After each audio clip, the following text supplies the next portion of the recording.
What's going on, guys? In the works, and we are playing a little bit of Conquest here on Sin Crossing. Some Battlefield 3 here. Yeah, I know it's hard to look at all this Battlefield 4 gameplay then take a step back into Battlefield 3. But I still enjoy playing the game, so I hopped into this the other night. Actually, it was last night, and got a really, and I mean really close Conquest game.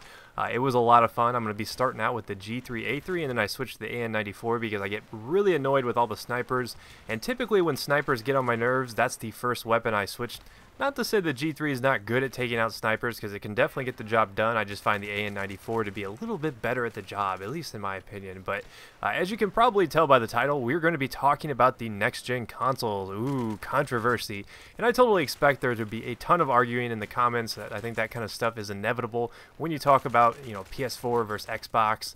Wii U versus PS4, stuff like that. But you guys know that I mainly play Battlefield 3 on the PC. I just built a brand new PC. I've talked about it in a couple of my last videos. I am a PC gamer when it comes to Battlefield and most of the games I play at this point.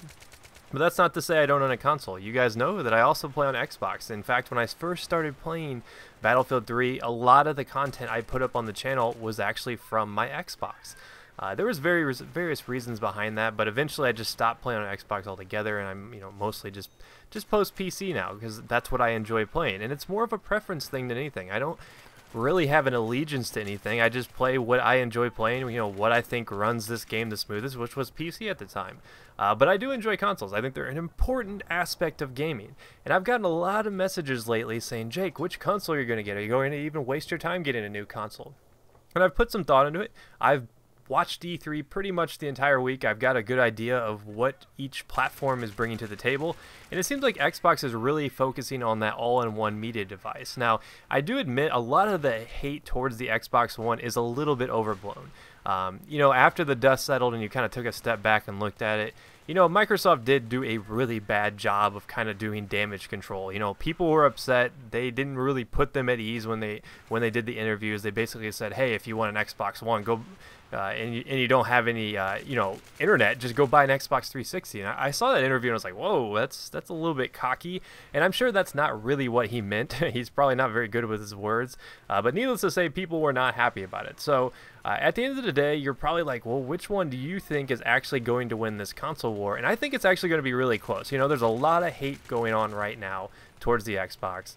And there's a lot of people saying, I won't even touch the Xbox One now. It's PS4 all the way. But I think at the end of the day, what we're going to see is a really tight race. Do I think PS4 is going to sell more than the Xbox One?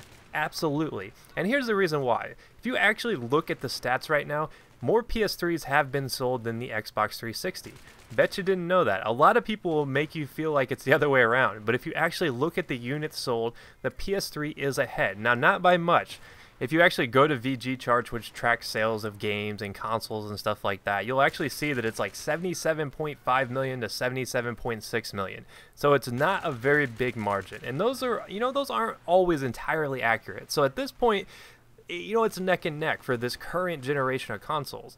And I know with all the negative stuff surrounding the Xbox One that it'll still probably catch up. There'll still be people out there that are oblivious to a lot of the hate towards it, that just want something to use, and they'll buy it without actually even knowing anything about it. Now, me personally, if I had to choose a console, and I know this is going to be the hot topic of this video because you didn't come here to hear me, talk about stats and talk about, past sales figures and stuff like that. Which console do I think that I would maybe consider getting? And after watching all this stuff, I think I would probably lean towards the PS4. Now, the reasoning behind that is I think the PS4's got the right mindset when it comes to a console. When I think about a console, is like what really makes me want to buy this? And it seems like the PS4 is really focusing on the gaming side of things. Now, me being a PC gamer who does own an Xbox, who does own a Wii, I own a DS and a 3DS. I am no stranger when it comes to console gaming. I've been console gaming my entire life, along with PC gaming. So I need something that I feel like justifies the purchase. Now, I would say out of the two big consoles, the PS4 justifies my purchase more than an Xbox One. And the reason behind that is I think that my PC can do everything the Xbox One can already do. And it doesn't come with a lot of the limitations that you get from that. I feel like the PS4 is much more open. I'm a huge proponent of used games and letting your friends borrow games and stuff like that. That's something that I think if you're buying a console, that should be a given. You should never be restricted in that aspect. And this is coming from someone who buys all his games digitally. Like, I use Steam, I use Origin. Obviously, I don't own a lot of physical copies of PC games. So that's kind of like, hey, you know, I'm okay with that. But when it comes to consoles, I want to be able to let my friend borrow, you know, the new God of War. I don't want to have to be like, well, you have to pay $5 if you want to play my used game. It should not be that way. That's what consoles are about.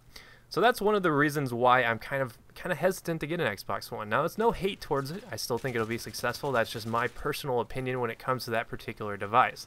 And I think when it comes to the next-gen consoles, there's a lot of people who like to side with one or the other, and I personally don't like to do that at all. And a lot of people seem to want other people to make up their mind for you. And guys, don't let the media hype and all the negativity towards the Xbox One sway you from making your decision. You pick the console that you're most comfortable with, the console that you want to play with. Make an informed consumer decision. If you decide that the Xbox One is the right console for you, maybe you like the always online. Maybe that isn't something that bothers you at all. Maybe you want all the features that come with the Xbox One, you know, all the TV, the fancy DVR stuff. Then definitely, you know, pick that. If it's within your budget, if you know, the $100 extra doesn't bother you and you actually want those features, then by all means, that is something that you decide and you make that choice. So, I mean, there's a lot of choices out there. Me being a historically, you know, Microsoft guy, I've only ever owned this generation besides the Wii. I've only ever owned an Xbox, never owned a PS3. But I just personally think that the PS4 would be a better option. And if I was going to go out and get a console, which I'm still a little bit undecided, I would probably go with the PS4.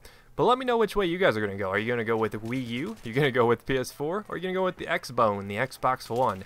Tons of choices out there. And, you know, consumer hate towards Microsoft is at an all-time high, but I think at the end of the day, that will kind of peel back as you see some of the really good, awesome titles coming out. Because Xbox One does have some good exclusives. You know, they've got Halo. I think they actually have exclusives on, Titanfall. I don't think that's actually coming out on the PS4, which is a game that I'm actually going to be doing a video on a little bit later over the weekend, and I'm really excited for that game. I've been watching a lot of different stuff on that game, and I think it looks absolutely awesome. It's a nice blend between your typical shooter and kind of like a sci-fi type thing, so I'm really excited about that game.